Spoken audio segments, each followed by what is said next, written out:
আমার ভাইয়ের রক্তে রাঙানো ২১শে ফেব্রুয়ারি আমি কি ভুলিতে পারি।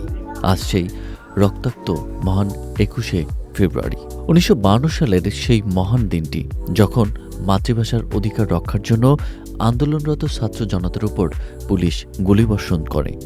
সালাম, বরকত, রফিক, জব্বারসহ অসংখ্য বীর শহীদ জীবনের উচ্চতায় ভাষার মর্যাদা রক্ষা করার জন্য আত্মত্যাগ করেন।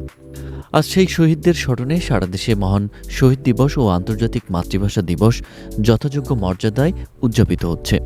রাজধানীর কেন্দ্রীয় শহীদ মিনারে ২১-এর প্রথম প্রহরে রাষ্ট্রপতি মোহাম্মদ শাহাবুদ্দিন ও সরকারের প্রধানমন্ত্রী তারেক রহমান পুষ্পস্তবক অর্পণ করেন, শহীদদের প্রতি বিনম্র শ্রদ্ধা জানান।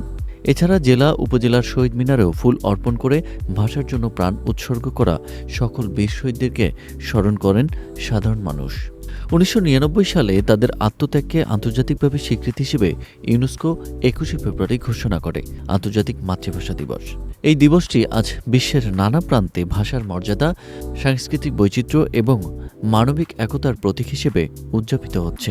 আমি এখন বর্তমানে কেন্দ্রীয় শহীদ মিনারে রয়েছি। আন্তর্জাতিক মাতৃভাষা দিবস উপলক্ষে রাত ১২টার পর থেকে মানুষ আসছে শহীদ মিনারে ভাষা শহীদদের শ্রদ্ধা জানাতে, এবং আন্তর্জাতিক মাতৃভাষা দিবস উপলক্ষে বাংলা ভাষার প্রতি মানুষের ভালোবাসা প্রকাশ করতে শিশু, বৃদ্ধ থেকে শুরু করে সকল মানুষ ভিড় জমাচ্ছে কেন্দ্রীয় শহীদ মিনারে।